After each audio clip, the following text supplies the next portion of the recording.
Hey, good afternoon. Looks like we got a bunch of people coming in here, so we'll give you guys a few minutes to get settled in. Um, Marty, it's good to see you as always. Dan, good to see you again. It's been a while. Jessica, it's good to see you again. Good Dave, morning. it's been a while. How are you? It's good to see you. I'm well. How are you, sir? Doing well. Doing well. Great. Doing well.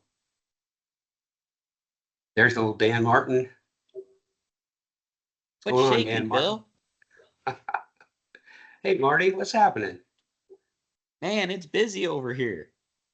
Yeah, We're buzzing around like a bunch of crazy bees. that's good. That's good. It Sounds sweet. Is is it har sweet. is it harvest season? It's November. We Is it fall finished. harvest? We finished with goldenrod the beginning of October. Nice. I cleaned up all the gear last Yeah, week, a yeah, week ago today. nice, nice. So now we're in Bees. feed and let's put the girls to bed mode. How many millions of bees do you have? How do you even count your bees? Well, I don't, to be honest. I hear you. There's less now than there were. They're in winter mode now. But Yeah, I don't yeah, know. We had 50 hives and there's probably 50,000 in each hive. yeah, yeah. That's cool. That's cool. Well, we've got a few more people coming in. Um, this is and so some of our guests that we normally see every month maybe won't be here today unless they're taking a break from all the pre-day activities at IT Nation. So we'll see how we do here. I think we'll go ahead and get started. If anybody comes in, obviously we're recording this, and you'll be able to get a copy of the recording to see if you missed anything, before you got here. So welcome to Forward Focus. This is our monthly user group meeting or virtual user group meeting for Focus Planet. And if you're a first time attendee, I'm Bill Black. I started Focus Planet 11 years ago just to help MSPs and companies that use ConnectWise, just to kind of help understand how ConnectWise works, help clean up ConnectWise, help set up ConnectWise, and make the most out of the software. We do these monthly virtual user group meetings. It's kind of creating a support group of fellow ConnectWise users. And so we deal with a lot of different topics the first Wednesday of every month at noon Eastern. That's who we are. Upcoming events, the biggest event we have right now is IT Nation currently going on in Orlando. Um, like I said, there are a few people that are in Orlando right now, and it's always a big event. It's always crowded. If you ever get a chance to go to IT Nation, you haven't been there before, it's well worth the trip. This year, I've got family obligations that are keeping me from being at IT Nation, so I'm going to miss it. I have some pretty serious FOMO going on, so we'll have to stay tuned and see what happens there. Um, Today's topic is Ask Me Anything, AMA, right? So we've got a panel of some pretty stellar Focus Planet consultants, and also our special guest Angie with Hasten Bank Accounting Services. And so we're opening up the floor to any questions that you have about ConnectWise. And there are some people that have already kind of sent in a few questions as well. So we're just going to open the floor and dive right into it right away here and see if anybody has any questions about ConnectWise. If you do, just raise your hand in the raise your hand thing up there at the top of Teams, or just send a comment in. We've got Q&A going on, so we can, kind of keep an eye on any questions that are coming in. We're also looking at the chat. So between all of that, we'll be able to get some questions out there. So we have Becky with Focus Planet. Becky's been a consultant with me for how long, Becky? I don't know. Oh, Long time? 5 years, 6 I think, in years? January. Yeah. And Becky's had many years of experience with ConnectWise in the MSP industry. So that's Becky. We also have Amy Cantine. And Amy, you've been with me almost since the beginning, I think, quite a while. Yeah, Right? it's been 2018, I think. 2018, yeah. So quite a Mhm. while. And Amy has a very strong financial background as well, and has worked in different industries and continues to be one of our top consultants. So, and then Angie and I have worked together for several years. Angie does our accounting, and she has a pretty good sized accounting firm in the Kansas City area. She does accounting for a lot of different MSPs. And Angie's currently down in Orlando. Thank you for coming to Forward Focus live from Orlando. So Thanks for having me. always good. So we've got some questions coming in already, and I appreciate that. So we have a question from David. So here you go, ladies. Manage creating multiple accounts in QuickBooks. How to fix. So changing colors, default email going out in ConnectWise Cell. So there's a few different questions in here. So the first one, manage creating different multiple accounts in QuickBooks. David, can you just give us just a little bit more context on that one? Sure. It's happened before, and the different bookkeepers have, quote, done a merge, in QuickBooks, but if a couple of accounts, it just keeps happening. Onboarded a new customer, let's call them ABC, created an invoice in ConnectWise Manage, and that's the way I'm doing things now. Send it from there. It goes email close, then do the accounting interface, import to QuickBooks. And a second account got created. Confused me for a little while.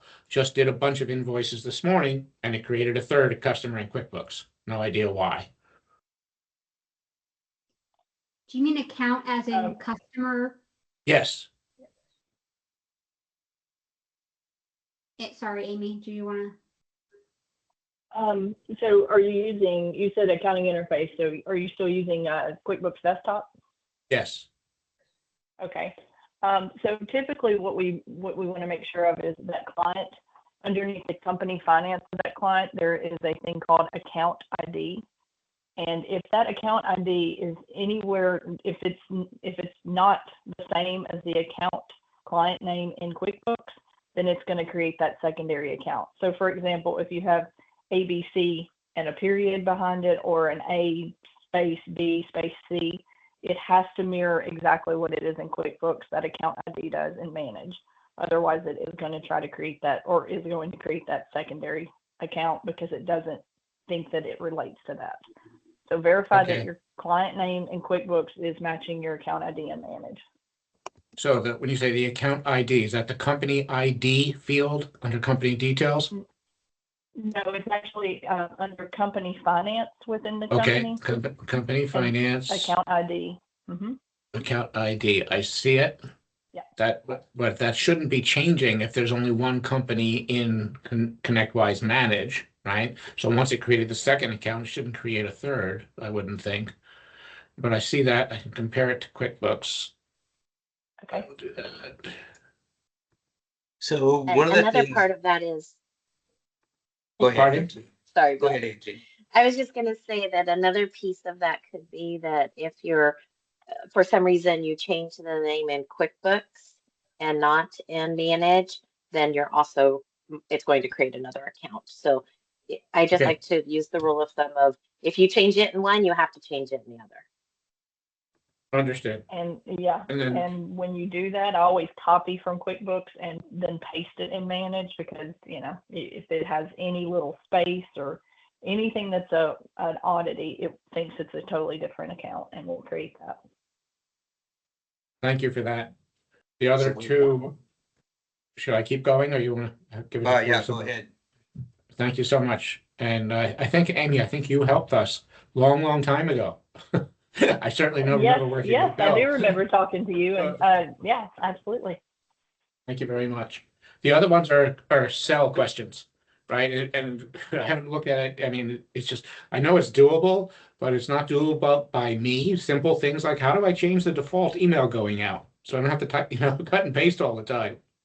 Yeah, so one of the things that's changed since you last worked with our company, David, is that we no longer support cell. We don't have an on-site cell or an in-house cell expert. But I'll send you an email after the event, and we'll see if we can find you the answers that you need for that question. Thank you so much. Yeah, we'll reconnect. So let me do that. And here's also the other question that's in there. If you can answer, is there a way to have more than one signature? I think it's supposed to support like a payment method now too, but I don't know how to do that. So yeah, I do not think it would support more than one signature. In the past, I've seen where some clients that require two signatures for something to be approved. I see, where it has you physically sign. I see one person's signature, and then on the same line, the other person's signature, but you can only put one name. But again, I'll send you an email and we'll get connected and talk about, some resources for CPQ. Good stuff, good questions. thank you. Next up, we have Brian Welch. It's good talking to you, Brian. Appreciate you being here today. One of the things about how we work, you talk about MSPs having a vertical where they only concentrate on one vertical business type or whatever. Like, we have clients that only work with dentists or clients that only work with attorneys. And in this case, we only work with PSA. And that being said, though, we do have resources that can help you with Automate. And the same thing as with David, I'm going to send you an email after this, and we'll get connected and we'll find you an answer for the Automate question. So adding third-party software to the installer, I've heard of that before off the top of my head. I don't know how to fix it, but I'll send an email to you and we'll get that taken care of. Sound good, Brian? Yeah, that's great. Thank you very much. Okay, absolutely. Let's see. Next, we have. There we go. I can't see my chat. Here we go. Is it Nabil? Nabil. Okay. So a couple of questions there. So you want to go ahead with those questions about inventory and products? Sure. So first of all, I work with Dave. We have historically had a very manual inventory process, and I know that Manage can do a lot to make it less manual. Now that we no longer have an in-house admin person, whoever comes in next to take that position is going to get trained on whatever process we come up with. So I would like to have a process that starts in a sort of manage forward way, where we are managing our inventory through Manage, and that we were able to, like, I guess, do all of the things and have a single source of truth for the inventory. And then my second question, when we get to it, is about progress billing for projects. Good stuff. Who wants to take inventory? I'll start with the inventory, and Becky, you can add as you want. But from an inventory standpoint, yes, Manage can do quite a bit of things in there. It can help you like serialize your products. It will allow you to do on-hand counts. What we typically suggest is when someone's going to start with inventory is their first step would be, do an inventory count, make sure everything's accounted for, and then we could do an inventory adjustment in the system to get those products loaded. That way you can start using them when you put products on sales orders or service tickets and actually using that inventory. Within the inventory feature as well, you can do warehouses and warehouse bins. So if you have your inventory in different areas, a technician's car, however you want to manage that, you can do inventory transfers from that standpoint, and it allows you to keep that consistent within the system. And I like working out of the procurement, the purchasing screen and procurement. It kind of shows you in one place your demand of what's been sold and what you can either pull from inventory, what's on hand, what's been committed, and then what you would need to order if you didn't have it on hand. Okay. And I like to use, I don't know if you're using QuickBooks, but I like in the QuickBooks module to use the inventory feature to also track inventory inside of QuickBooks, which will auto align your revenue and COGS. Good stuff. Good stuff with inventory. And you make a good point. Here at the end of the year, it would be a good time to dig into the inventory module and how it works, and then you could do your year-end inventory count. So you start out the new year with the correct inventory totals and the correct valuation, for the balance sheet. If you want, we can talk a little bit more about that and how that might work with our team helping you get that squared away. We can do that. Yeah, And I don't then- hate the idea. I'll talk to Dave about that. Okay, good deal. And then the second part is progress billing for projects. And Yeah, so I've got a Becky? project. Oh, sorry, Right. just for the context for that, I've got a project that I expect is going to take me 3 months, call it. And so I want to be able to send a monthly invoice from that project. And I just wasn't able to find a way to do it yesterday. And so since I'm here, I'm hoping that you guys can help me figure that out. If you check in the finance tab of the ticket, of the project, if you have bill this project only after it's been closed checked, I would uncheck that, and then anything for that project will show up in invoicing, and you can go to the invoicing queue, click on that company, and then you can say action create progress bill, and that you can enter the amount you want to. If it's fixed fee, you can choose the amount of the fixed fee you want to bill out. If it's actual time hourly, you can bill whatever hours you put against it. Where was the button for create progress bill? In the invoicing queue, if you click on the company name, if the project is there but showing up in the invoicing queue, click on the company name, and then it'll open like the time product tab. And then under actions, you should see create progress bill, progress invoice. Awesome. Thank you very much. I do not see that. Becky, what's the I'm sorry, this is Marie. What's the difference in a progress invoice and then just billing as you go? A progress invoice, billing as you go would be progress. A fixed fee a T&M project will let you just bill as you go. If it's fixed fee, you're going to want to do a progress invoice, because on a fixed fee project, it's going to think that regular invoice is the final invoice. You'll even get a message that says, hey, this is fixed fee. This means, you're saying it's done.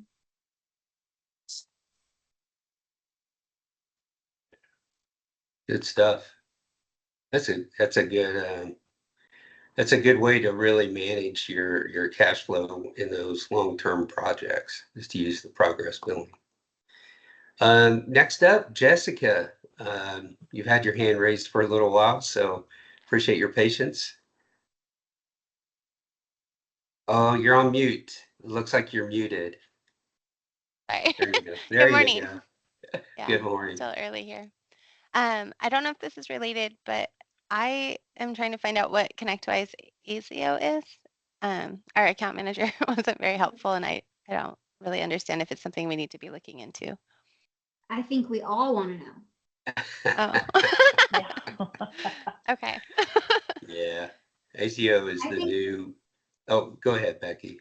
I think this week at IT Nation, they'll be releasing more. They've opened up, you should see a lot of pop-ups about, it's going live and stuff like that. But IT Nation being right now, they're probably going to release a lot, which will go out on documentation and stuff like that. But we're learning with you guys. So it's supposed to be Okay. the platform that everything plugs into, like the centralized database. And then kind of Excel can pull from there. Everything is unified together, but I've yet to see it in action. Okay, I didn't realize it was so new. I was kind of out of touch for a while doing other projects, and I came back and saw like different screens and stuff that we don't have yet, but just in the documentation. I was thinking What of was the something else. question? Okay. What was the question, Jessica? Was it, what is ASIO? Was that the question? Yeah. Yeah. Can I answer, Bill? Yeah, go right ahead. Yeah. Yeah, so ASIO is the platform that they developed the RMM system on. Okay, it was originally developed back when it was Continuum. And the product manager created it 2 years. It's an extensible database, modular in fashion. So what they did, the ASIO platform's been out for a long time. The product RMM, right, is basically the ConnectWise, the Continuum RMM on that platform. And they've been migrating both of the Automate and that product closer and closer together, but Automate is going to continue to exist separately in its own environment as well. Does that help? Okay. Kind of. So if we don't use Automate anymore, it's not going to apply to us. Right. You basically either use Automate or you use RMM, which is a slightly different product, on the ASIO platform. Okay. Yeah, we don't use either. We use Kaseya now. We stopped using that. So, okay. We'll We just don't wait allow- for more info. Use Kaseya? We don't allow foul language on this. Take it back. Just kidding. Just kidding. Just kidding. Yeah, and in your PSA, you will start seeing little snippets or little previews of the ASIO stuff. And if you ever go to the university to, let's say, in PSA in the upper right-hand corner, there's a question mark, right, on every screen. And you click that question mark, it takes you to the documentation. So where they have the documentation and the system updated with the new reimagined ASIO screens, there's at the top of the documentation, there's a radio button that you can flip that says, look at the ASIO style of this documentation versus the legacy style, so to speak. So it's they're kind of introducing it to us slowly. Yeah, I started seeing it there, and I was like, that doesn't match what I have at all. I'm completely off. Okay. A little different. So good question. Sounds great. Thank you. Absolutely. And thanks, David, for that information too. It was well put. Kristen, you have a question about electronic checklists. Could you give us some context on that? Yes, good morning. So basically we do a lot of vehicle checklists. We rent out vehicles for our company to pick up patients and transport patients. My question is we have paper checklists, but our CEO would like to know if there was any way we can upload or somehow put a checklist on ConnectWise for our staff to use there rather than using paper, scanning it, and then just uploading it onto a file. Ladies, you want this one or do you want me to take it? You can take it if you want. Uh, I know what I'm going to say, but you can take it. I want to see what you're going to say. All right, I want to be careful not to talk too much because, so what we would suggest would be to use a ticket template in ConnectWise. And in that ticket template, you can insert tasks. And those tasks would be the electronic version of your paper checklist. So each task, as it is completed, the person doing the ticket would check that, click the task to mark it as complete. And then by using a ticket template, then you're just reloading that each time it's used. You're reloading it into the ticket for that, whatever that instance is. Have you looked at ticket templates? I did when we first launched ConnectWise with our company. Mm-hmm. There was one gentleman that was helping me specifically, but he actually left our company. So I've been having trouble getting back into the templates and fixing some of them. Uh-huh. So I haven't gone back on since then, and it's been probably a few months. Okay. If you'd like, I can reach out later today and kind of direct you in the right direction and see if we can get those put together. Yep. And we're happy to help with any of that. So Okay. Yes, for sure. I would appreciate that. absolutely. Thank you so much. That's a good question too, because it really gives us some insight into the power of what PSA can do, that you're currently doing on paper, and it would just be all built into the system, so yeah. Right. Next question, Marie. Good to see you here today, by the way. It's been a while since we talked. Marie's asking about ConnectWise Unite.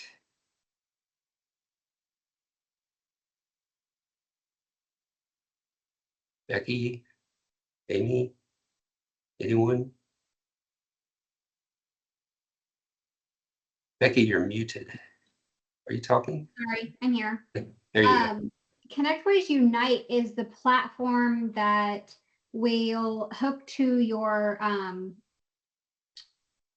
directory, your Active Directory, and bring in your user counts. So it's for billing users. And I don't remember. I think I've only connected it once, and it takes an agent to do it, but it will plug into your agreements and update from your Active Directory, your client's Active Directory. So you link them all together, and then they update the billing counts. Yeah, I've got one client that uses it still, and they use it for that, and it updates, like, I think there's a setup to update every 5 days, and then that way when they do their billing, their additions are billed out correctly each month. Yeah, I'll make a comment as well. Thanks, Bill. Kind of ties into both the checklist question as well as the Unite question. You know where I'm going. I'm a huge fan of an overlay, and I have nothing to do with the company, just a user of it, called Nyleer. And Nyleer is a PSA overlay. And as it applies to the checklist, one of the many reasons why I really like Nyleer, number one, it's super fast, but they have a very good mobile app that ties in. So if you have your people on, I think you said they're on ambulances or on, mobile, the checklist, it allows you to do things that you can require them to be manually checked off. Whereas if you just close out a ticket that has open tasks inside of regular ConnectWise, it'll prompt you, but it'll just mark all of those as completed.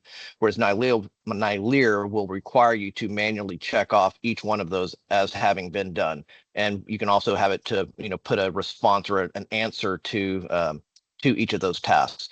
In the same vein, which ties into this other question, Nyleer, one of the many tools that they have as well is what they call Connect Active, and it is something that we've switched everything from Unite over to Connect Active because it ties not only with Active Directory, Azure, Office 365, and it will do the same thing in creating the contacts as well as updating all of your agreement counts for all of those. And it's like ridiculously inexpensive.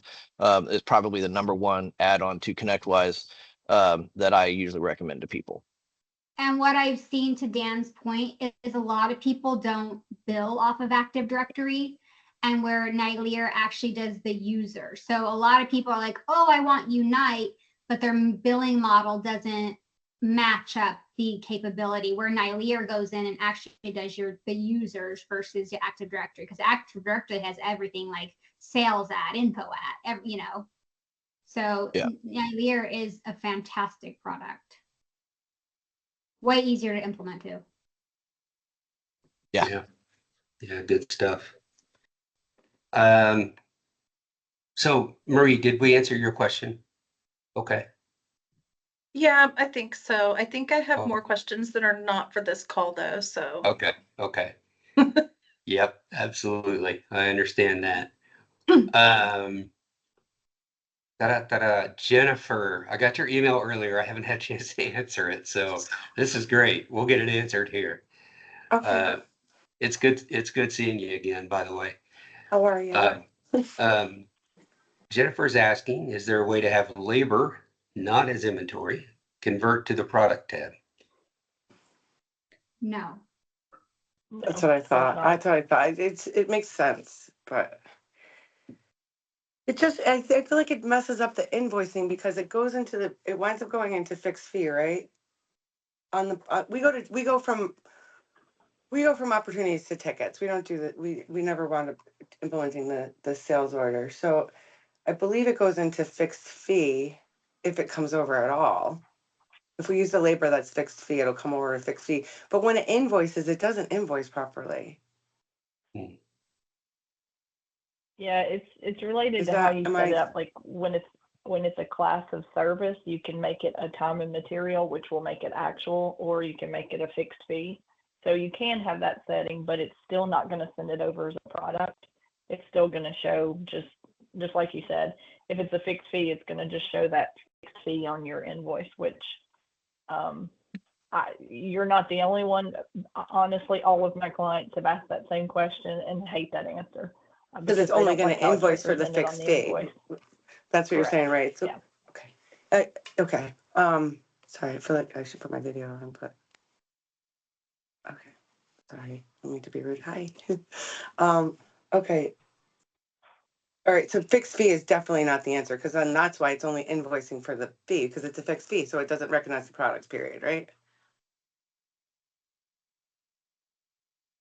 So it wouldn't recognize, so when you put your time entries against the project or the ticket, it's still going to recognize them as cost, but no, it's not going to invoice them out if it's a price attribute of fixed fee. Okay, so, all right, so is there a way to have, when the invoice comes, that no, because the labor doesn't convert, right, to the ticket, period. Not on the product tab. Correct. Unless we were to Not on make the it product. inventory, right? Is there a problem with making labor inventory? If we make it inventory, non-inventory?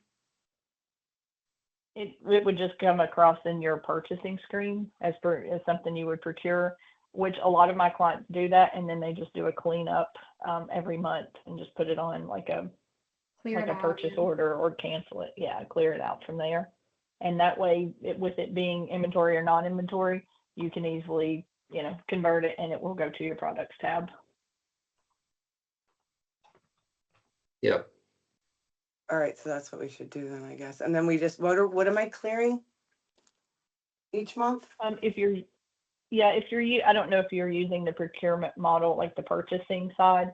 If you are, then when you go to do like your purchasing to put items on POs, it's going to go across to that screen and want you to actually purchase that because it's non-inventory at that point or inventory that you don't actually have. So we just go to the procurement screen and we clear out the inventory of labor, the labor inventory, non-inventory for the month, just delete it. Correct. Yeah. Now, would that go into QuickBooks? And does it harm QuickBooks in any way? You wouldn't want to sync that to QuickBooks. Right. What I would do is just go it's not to a your PO, so it accounting wouldn't. interface or. Okay.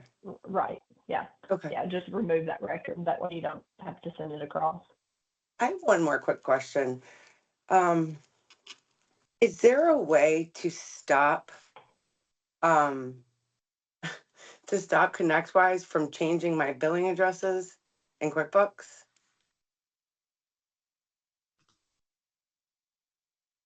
So I might have one address that I mail checks to, and it gets, I believe that it's being overridden when a PO is flushed through.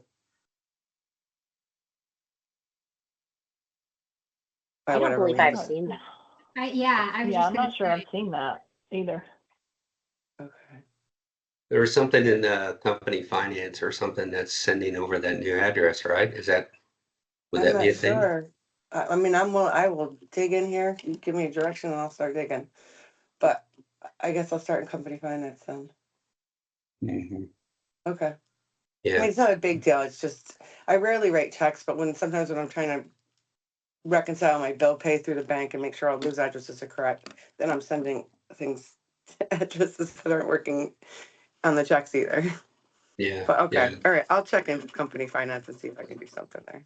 Thanks, That makes guys. sense. Appreciate it. Bill, nice to Um, see ya. yeah, you too. You too. Um, so, Afton, I'm gonna ask you to answer the next question. Um, the next question from Nabil, it's a question about sending marketing, email blasts, and things Yeah. out of ConnectWise. So Afton is Afton is really the most versed in all things marketing, and she does all of our marketing. She puts together these virtual user group meetings, the forward focus. So I'm going to ask you to, even though you're not officially in the panel, I hope it's okay that I ask you to answer this question. So Yeah, of course. So I would recommend looking into GlassHive. It integrates with ConnectWise, so you can pull all of your client information over into it, and it's very clean, user-friendly for sending out those emails. Actually, all the emails that you received for this webinar were through GlassHive as well, so that gives you an idea of kind of what it would look like and what features you have available to you. Do you know what the yeah, price point is for that? Let's see. they do have their pricing It's on their on their website. website. Yes.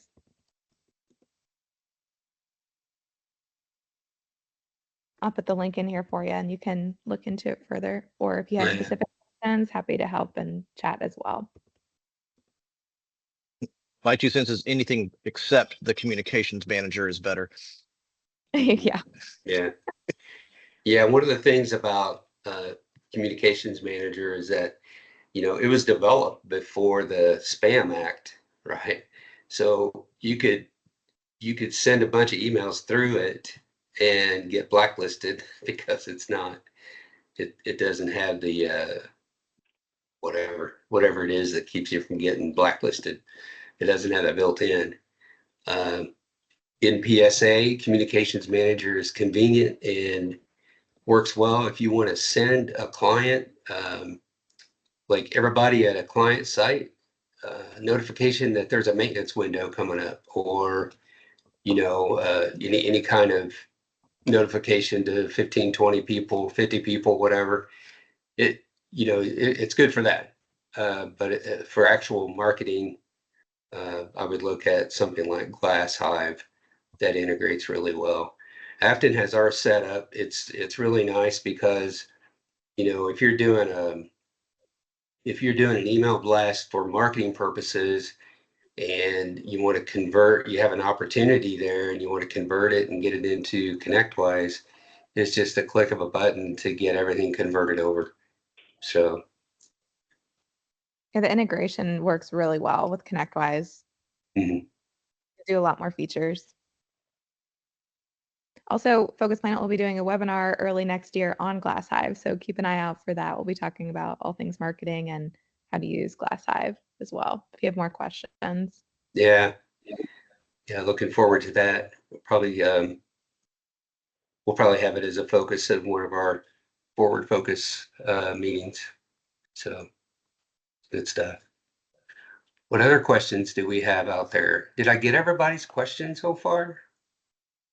Bill, can I ask you another question? Yeah.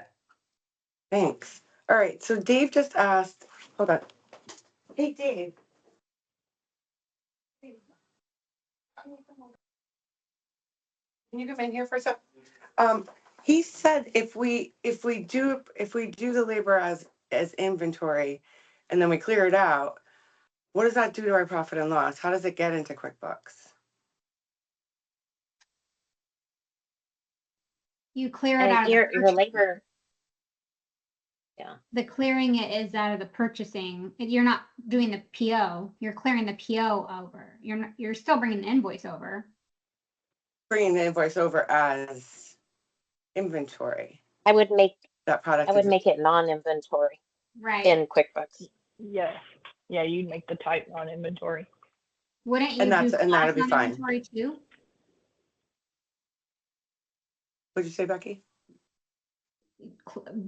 Would you guys do class non-inventory too? Amy, Angie? I typically do. Yeah, the client me that too. uses that a lot, they use type and class of non-inventory, or some of them, they might use type of service, but either way, I would definitely use, I would just make them both non-inventory. Oh, and that'll convert it to the product? It would still be a product. Non-inventory type, non-inventory class is still a product. Type has to do with how QuickBooks sees it. Class has to do with how Manage or PSA sees it. So a non-inventory product can go on the product tab and shows a line item, but it shows up in procurement to be purchased. You just remove it out of there or do a PO, clear it out, and then not send the PO over to QuickBooks. The inventory, the item on the invoice will still go to QuickBooks and go to revenue. Is labor or service, or is it going to go through as cost of goods sold? Is it going to, so the question is, will it appear in cost of goods sold, or will it appear as service or labor? It will not appear in cost of goods sold. Yeah. As non-inventory. Okay, I'll try it. Okay, all right, cool. Thanks for letting me sneak in, Bill. Absolutely. If you want your labor to go to cost of goods sold, what we typically do is pull a work hours by work roll report and allocate the actual payroll. Yeah, we actually don't want it to go to cost of goods sold. So that was perfect answer. So let's do a new labor one. All right, thanks guys. Sure thing. Ladies.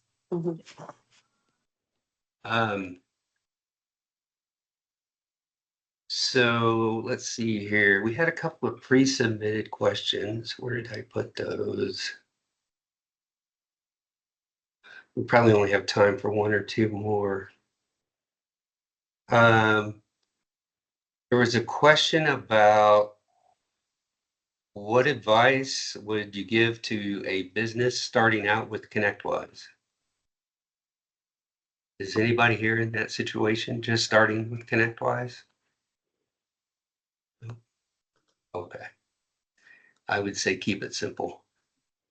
I would say hire Focus Planet. Otherwise, you're going to pull your hair out. Yeah. We get into so many situations where a company will come to us after they've been using ConnectWise for a little while. And there's a lot of complexity built into the system, which may have made sense at the time, but it doesn't currently fit or doesn't fit their current business model. And so we go through and help, develop a strategy and clean it all out and restructure ConnectWise to fit the business model. So one of my big things is always keep it simple. Becky, Amy, do you have anything to add to that, or? I mean, for me, yeah.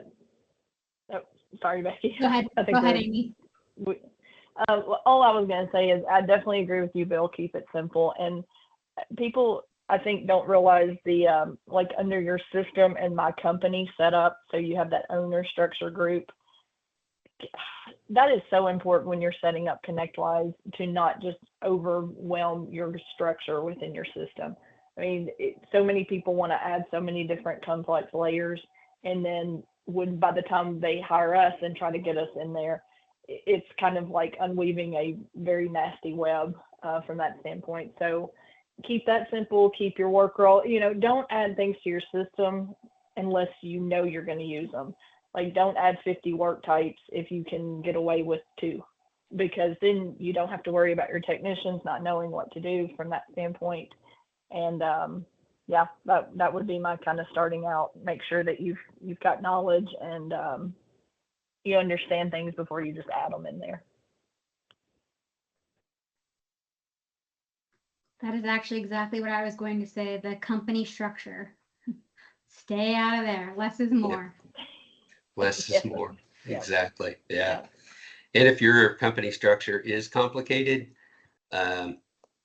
reach out to us and we can help you kind of do what we can to uncomplicate it. It's one of those things, the company structure is like one of the first things you put into ConnectWise. And so therefore there's a lot resting on that structure. And once it's in and you start operating with ConnectWise, then it's very difficult, if not impossible, to remove some of those things and to remove that complexity. So, so a lot of times we've had where some people, maybe want to remove, they've got 40 groups or whatever, and we want to get it down to 3. Well, it's a lot of work to get that done. And sometimes we have to go to support and get them to get into the structure of the database itself to remove those, which is expensive. So keep it simple. Less is more, like Becky just said. Less is more. I want to add one other thing to that, Bill, if you don't mind. When you're setting up your ConnectWise, obviously, if you have 2 employees or 50 employees or how many ever, as you're adding people to your system, make sure you're adjusting their security roles so they're not all admin, because not to say people are malicious and will go in your system and change setup tables, but they may do it and not have any idea what type of impact it has down the road or what type of something it has broken. So as you're adding people, make sure you pay attention to the security roles and give people access to what they need, but don't give them access to what they don't need, because we've seen that be a big problem, especially when we're trying to take privileges away from people and they get upset about it. So make sure that's handled when people are added to the system correctly. Yeah, absolutely. Good point. So let's see, do we have any more questions? Do we have anything here? I think we can wrap up a little bit early. So if you think about all the questions that we talked about today, this is the kind of thing that we do here at Focus Planet. We help you with all the things like we talked about today and more. So, we've been helping quite a few companies over the years. I don't even know how many. We've lost track. So, if you think of questions that, afterwards, shoot them over to, where should we send those, Afton? Should we send them to me or to sales? You can just go ahead and send them over to the sales. That way, There we go. we can. Send them to, thank you. Send them to sales@focusplanet.com. And put it in the chat here. And then, and then we can help you find the answers. So just as a quick follow-up, I got a couple of emails to send out. Brian, if you're still here, I want to send you an email, and then David wants to send you an email to talk about the CPQ sell and automate, and get you in touch with the right people there. And let's see, what else? I think that's it. I think it's a wrap. So everybody, enjoy your afternoon. If you're going to IT Nation or at IT Nation, have a good time. Tell everybody I said hi, and we'll go from there. Yeah. So enjoy your week. Thanks for being here today. Great. Thank you. All Thank right. you. Thank you. Yeah, thanks, Ellen. Bye. Thank you. Bye. Bye. See you, Bill.